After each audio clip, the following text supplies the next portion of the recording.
Kyoto, once the capital of Japan, is a must-visit place if you want to get a taste of Japanese tradition and culture. In our 3 days itinerary, we have visited Kiyomizu Streets, Ninenzaka, and Sonnenzaka, Fushimi Inari Taisha, which is famous for its thousands torii gate, Kiyomizu Dera, Gion, and Arashiyama. It is recommended to spend at least 3 days at Kyoto due to its size and its famous destinations being far apart from each other.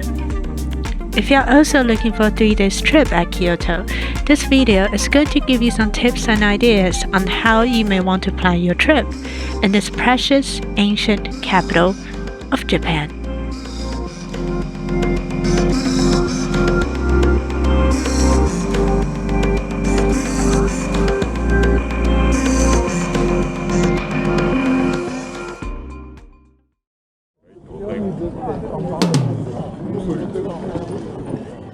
Before we officially start our Kyoto trip, I think it's worth to mention our kimono experience on the day we arrived. We rented a kimono from a place quite famous to international tourists near Kyoto Station and get dressed immediately before we arrived at our accommodation. We rented overnight, and the reason is so that we can get dressed early the next morning and go to Fushimi Inari to avoid crowds.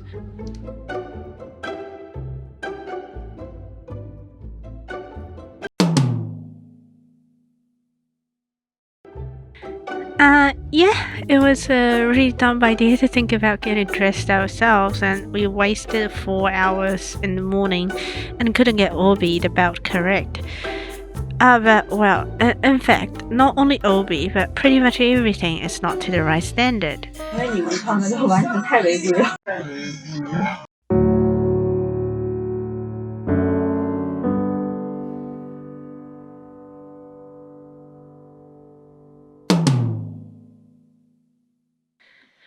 Thanks to the great staff and service, we get dressed up and hair done pretty quickly in about 20 minutes. I have put their store links in the description below if you want to check it out. They can speak English and Chinese, which makes communications a lot easier.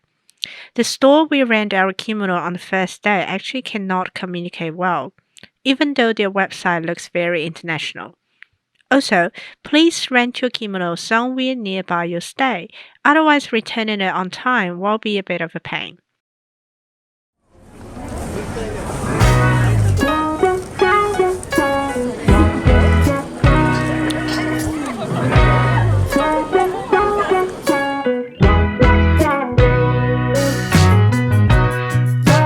Fushimi Inari Taisha is one of the most important shrines in Kyoto and extremely famous for its thousands torii gate. The time we arrived at Fushimi Inari was already about noontime, so the bad news is that we were surrounded by lots and lots of tourists. We were literally taking a shortcut because we could hardly move in crowds. But the good news is, if you're wanting to climb higher, there are still quite a lot of opportunities to take some good shots. But again, the bad news is that you have to climb a lot. Kimono really makes it even worse, as kimono is definitely not designed for this level of fitness. So my suggestion is to wear comfy shoes and take your time climbing the mountain. There are lots to explore, and I really like the fox statues. In case you don't know, Inari is the god of rice, and foxes are thought to be Inari's messengers, so you'll see fox statues often.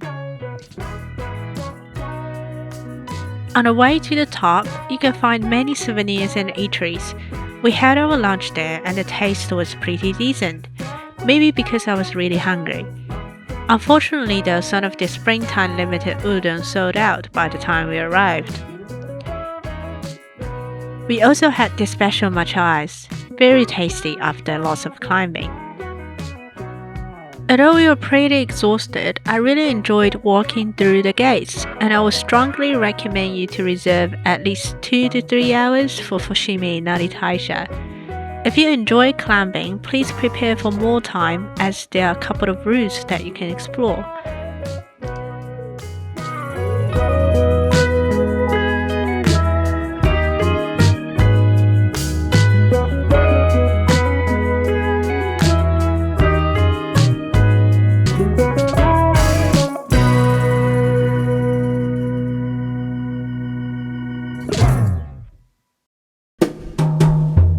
Kyoto is a great place for a foodie, and it is famous for its refined and delicate taste that represents the classic Japanese cuisine.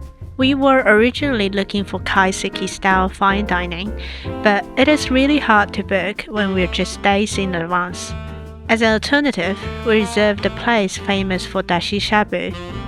Dashi means stocks, which typically use seaweed, and shabu shabu is derived from the sound when the ingredients were stirred in the hot pot.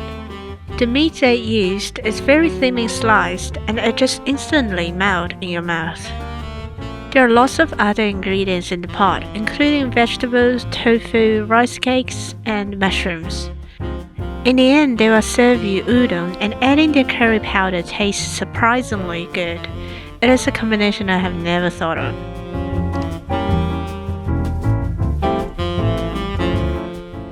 In Japan, the food portion isn't as big compared to the West, so we soon begin our round 2 when we approach the midnight. I strongly encourage you to look around some busy area on Google Maps, and you may find a night market. We found this market at Yasaka Jinja Shrine, and its atmosphere was freaking good. I would strongly recommend everyone to have food, drinks, or snacks on the cherry blossom trees. It should definitely be in everyone's top 10 romantic things to do list when traveling in Japan.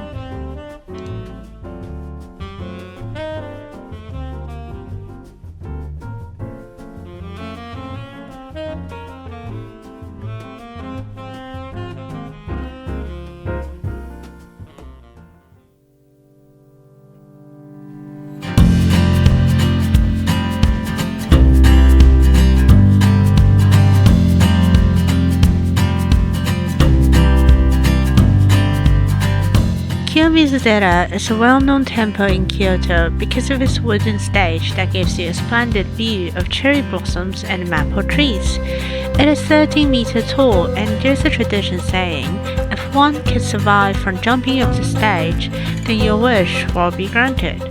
Well, it is strictly prohibited now, so don't even think about it.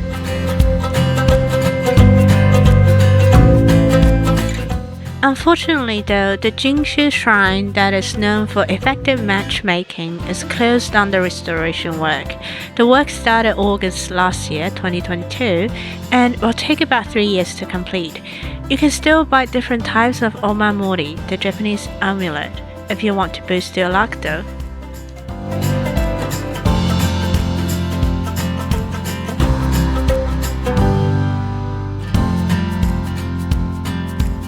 If you keep walking down the path, you will come across the 3-storied high Koyasu Pagoda.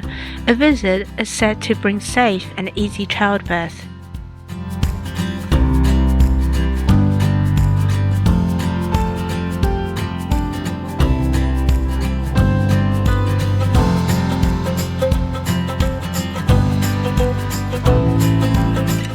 This is the Otowa waterfall. The water is divided into 3 streams and stands for longevity, success at school, and a fortunate love life. You can use a long pole cup to drink the water. However, drinking from all 3 is considered greedy.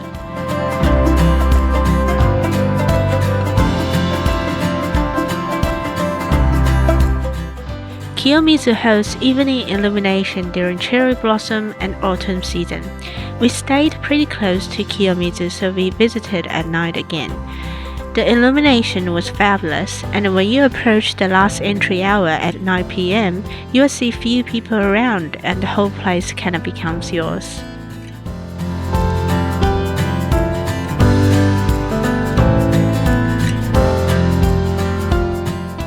Another fun of visiting Kiyomizu is to walk around Higashiyama district. It's the best representation of the old Kyoto, with plenty of narrow lanes, traditional houses, and merchants.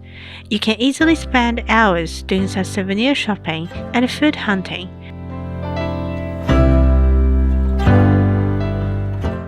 This is also a great place to wear kimono, and in fact, we already took lots of kimono photos on the first day we arrived.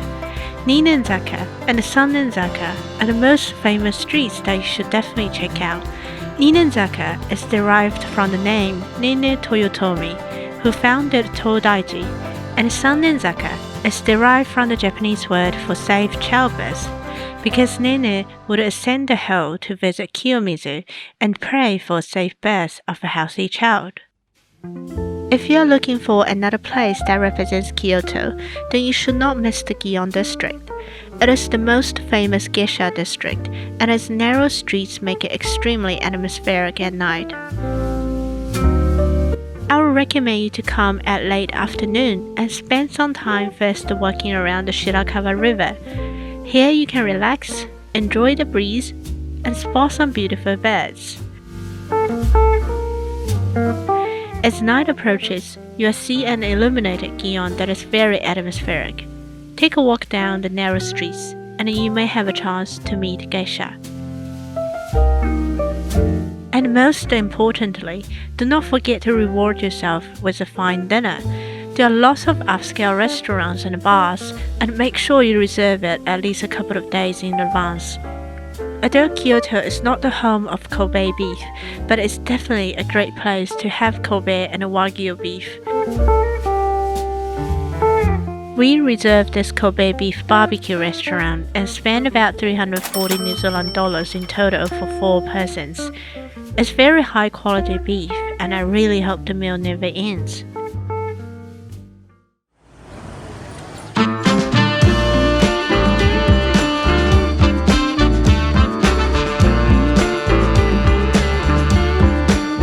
Located at the western outskirts of Kyoto, Arashiyama is a very touristy district, especially during spring and autumn. It's my favorite part of Kyoto because of the Sagano Scenic Railway. It runs along the Hozugawa River and is a must visit if you are nearby. All seats on the train are reserved, and there are 4 enclosed cars and 1 fully open car. You can open the window in an enclosed car, but it's definitely better if you can secure a place in the fully open car. If you are certain about your itinerary, you can book 1 month in advance on the Japan Rail website. I have placed the link in the description if you are interested. But if it's a bit late to book, don't worry, because they reserve many seats on the day, so you will be able to secure one if you come early when the ticket office opens. We thought we were going to miss it, but when we arrived at 9 a.m., we were able to buy enclosed car seats to Kamioka and fully open car seats back to Arashiyama. There are 2 stops along the way, and the most common combo is to stop at Kamioka, the end destination, and take the Hozugawa riverboat and ride all the way back to Arashiyama. However, in our case, the riverboat was out of service till 30th of April, so we simply took the train back. Now, you can stop at Hozukyo Toroko Station, but only if you have plenty of time to explore the area. For example, you want to take some shots of the train, and you enjoy a quiet walk and want to get close to nature.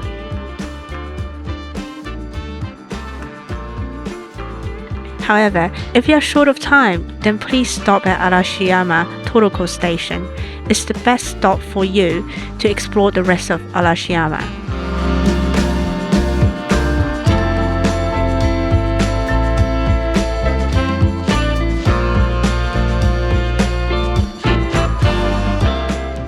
Coming out of the bamboo grove, you will find the Tenryuji entry. Tenryuji is a Zen Buddhism temple and is now a World Heritage. Here you will see one of the finest gardens in Kyoto, and despite the buildings were repeatedly lost in fires and the wars over centuries, the garden survived throughout in its original form.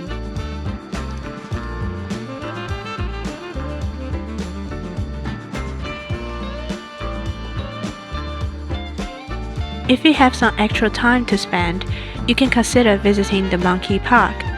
Here you can see plenty of monkeys at the top of the mountain, and you can get a bag of peanuts and apples for just 100 yen. The only downside though is that you have to climb for 20 minutes to go up. Lastly, don't forget to take a rest and recharge with some delicious street food. That's really it. Kyoto is full of worthwhile places to visit. I hope our itinerary helps you plan an enjoyable trip. and I'll see you in the next episode too. Nada.